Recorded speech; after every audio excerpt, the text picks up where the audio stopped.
Hello, Internet. It is I, Malik Aaron, and welcome back to Box Office Predictions. Today, we're going to be talking about How to Train Your Dragon, the live action remake. So, as usual, we're going to be going over the pros and cons. So, let's get to it. Pros. So, as I literally just mentioned, this is a live action remake of How to Train Your Dragon, a DreamWorks animated movie that came out all the way back in 2010, so 15 years ago. And here it is. Yeah, so this released, and some people may forget this, but it had a bit of an underwhelming start. Like, it didn't do like terrible at the start, but people looked at its opening weekend, people were just like, oh, like it wasn't impressive really. So one would think, oh, this was going to end up being a bit of a low key bust for DreamWorks. But thanks to this movie having some truly phenomenal word of mouth, and the fact that this movie released during like the height of like the 3D craze, it was able to have really good legs to the point where it was number one its first weekend. Then regained the number one spot in its fifth weekend. Like, how many times do you see that? Like, not too often. Ended up making 217 million domestically, almost 500 million worldwide. Absolutely strong result. No shock that DreamWorks wanted to make more of How to Train Your Dragon, but not just movies, but shows as well. It's a whole thing. But we're not going to talk about the shows, just the movies, because that's what really matters. So yeah, we got the first movie. So naturally, we have the sequel, How to Train Your Dragon 2. This is where it gets interesting. That despite How to Train Your Dragon 2 being, well received, very well received, and the fact that, with all the goodwill from that first movie, you would think the sequel would do a whole lot better, right? You think you see like a Shrek 2 type of effect where like it grows quite a bit from the first movie, but that didn't really happen to the surprise of many. Is this opened with 49 point I guess if you round it 49.5 million. It was number 2. It was behind 22 Jump Street. And ended up making 177 million domestically, over 600 million worldwide, which is better than the first movie, but one could label this movie's box office as disappointing. Not terrible, just disappointing. So, yeah, but it still did well enough to justify another movie, which is what we got in 2019 with How to Train Your Dragon: The Hidden World. Where that movie, the box office numbers get even stranger because this had the best opening of the three movies of 55 million, but its legs weren't very good. And I know it's not because of quality. I think it just might just be, fan demand, or I guess the fanboy effect, if you will, kicking in. Only made like 160 million domestically, 520 million worldwide. So looking at them, like the box office is consistent enough, really. All three movies were hits, and they're all, loved by audiences, although I'm pretty sure most would consider the first movie to be the best of the bunch. But yeah, the How to Train Your Dragon movies, the trilogy is well regarded. It was very successful, so it makes sense why DreamWorks would want, or Universal will want to take that and give it like the live action treatment compared to like some of their other movies. So yeah, the success and legacy of the previous How to Train Your Dragon movies, I will label that as a pro, a very obvious pro. Another pro, okay, reviews for this movie are good, not great, especially not compared to its animated counterparts, but the 77% critic score, that's fine. That's decent. Its audience score is a 98%, which is very high. Like, you don't like You don't see a score that high like too often. But yeah, 98% audience score. The cinema score is an A. So word of mouth is a non-issue here. So word of mouth across the board is good, and that's a pro.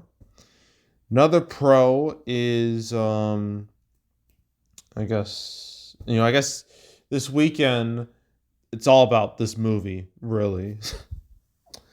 And obviously that's gonna help it. This being like a big event flick. And next weekend, I mean, yes, I know there's Elio from Pixar. I feel like that movie's gonna flop. I have that feeling that it's gonna do poor, and that movie's loss will be this movie's gain. That's what I'll say about that.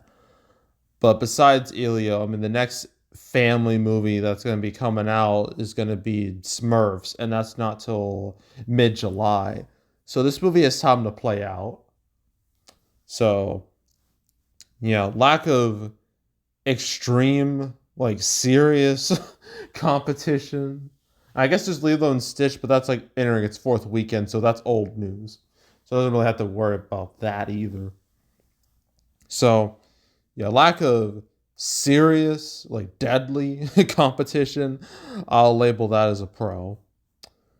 Another pro is this Thursday previews. Okay, I gotta put an asterisk on these numbers. You see this 11 million. That's all that did not come from Thursday. Its real Thursday previews were 8.6 million, and the rest came from like Wednesday, like early screening. So you group that all together, it equals 11 million. But still, 8 million, 9, 11 million.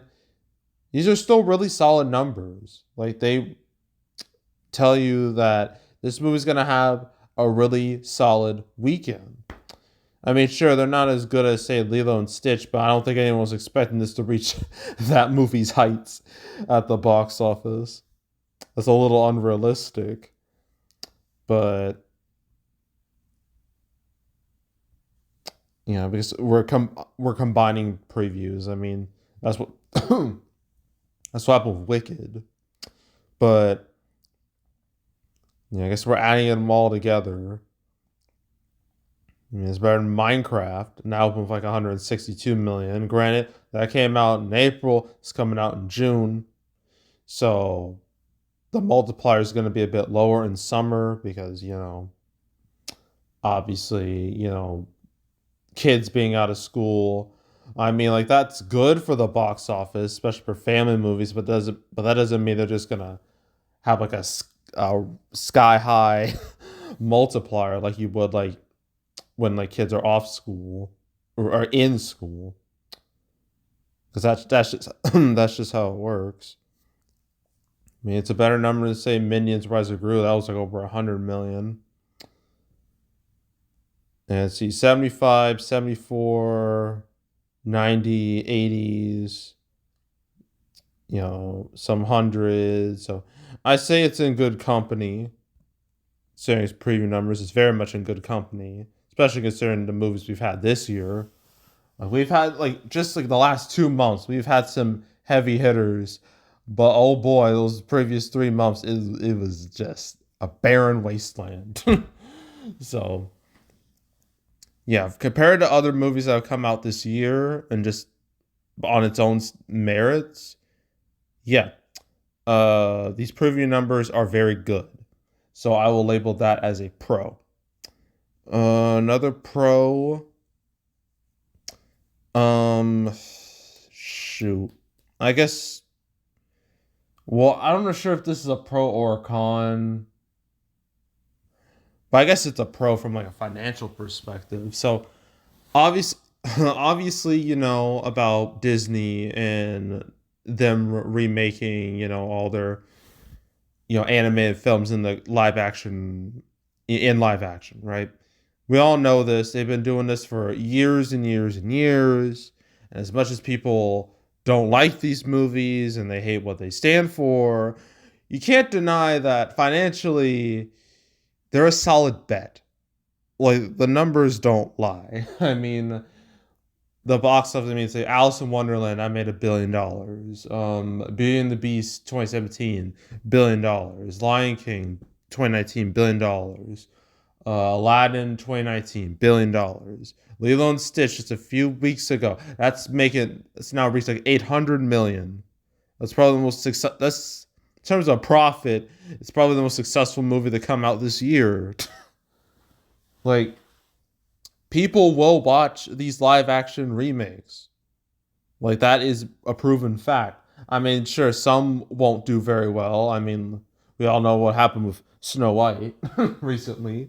But yeah, from a financial perspective, these live action remakes, they can make serious money, which is probably why Universal thought, you know what, if Disney can do this, damn it, we can too.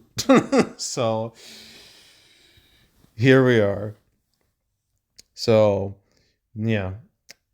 So live action remakes of like animated movies, from the financial perspective of it all, as much as I don't agree with these movies being made, from a financial perspective, I'll label that as a pro. Okay. Any other pros? I can't think of any other pros. I think I mentioned all the important aspects. I will say it's so bizarre to see like, someone, do like a voice of a character in, an animated show or an animated movie or whatever, and then reprise their role in live action, which is what happened with Gerard Butler's character, Stoic, Hiccup's dad. You voiced him in the animated movies, and then he's reprising the role in live action here. It's so weird, but kind of cool at the same time. It's basically what Jeffrey Wright did with his character Isaac in Last of Us, where he voiced him in Last of Us Part 2, and then Last of Us Season 2 reprised his role. So I find that interesting. But yeah, I just wanted to mention that. Well, when it comes to cons, there's not really a whole lot I can say when it comes to cons. Because, the movie, the way it's going, I think it's going to be a surefire hit. But I will say competition in general, not just direct, but competition, it's going to be quite fierce. I mean, next week, I don't think will be too bad. No, it shouldn't be that bad. I mean, I don't think Elio's going to put a huge dent in this movie's box office. But still, you have like other movies out there, like 28 years later, and then you have F1, and you have Megan 2.0, and then Jurassic World Rebirth, and then Superman, and then just on and on and on. And so all these big movies are going to be fighting for screens, and that means like all these movies are going to have like at least 1 week max to, make as much money as they can before the next movie comes in to steal its thunder. So just intense summer competition, I'll label that as a con. But other than that, I have no other cons to note. So, opening weekend. I forgot to mention, this weekend's like Father's Day weekend. And, okay, with these like Mother's Day and Father's Day weekends, like, they don't really, okay. Say with Mother's Day weekends, that's gonna be like a boon for female-centric flicks. Father's Day weekend is gonna be a boon for male-centric flicks. That's all. That's how it's worked like forever. If you really like look at past Father's Day weekends and how like certain movies perform on Sunday. And this movie, considering a good chunk of it is about the rather strained father-son relationship between Hiccup and Stoic, how it's very strained at the beginning, but ultimately, spoiler alert, sorry I'm spoiling the result of a 15-year-old movie, how it does get better at the end. I feel like that should help this movie, in theory, but still, you have like a holiday, not to mention you have like Juneteenth, but that's on a Thursday, so who knows how that's going to affect the next weekend's box office? Because last year, like, it was on a Wednesday. But, this year's on a Thursday, so the box office might be looking a little wonky come, next weekend. But, anywho, opening weekend, I'm looking at early numbers, and they said it's going to hit like about 82 million. I'm going to have a bit of a wider range. I'm going to say between 80 and 90 million. Yeah, 80 and 90 million. I'm going to go with that. So 80 to 90 million opening weekend. Its legs should be good. Its legs should be all right. It shouldn't be terrible.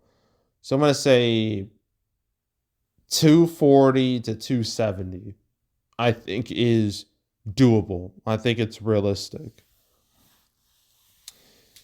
And yeah, that's really it. So yeah, How to Train Your Dragon will absolutely be a hit. I know they got a sequel planned in 2 years' time.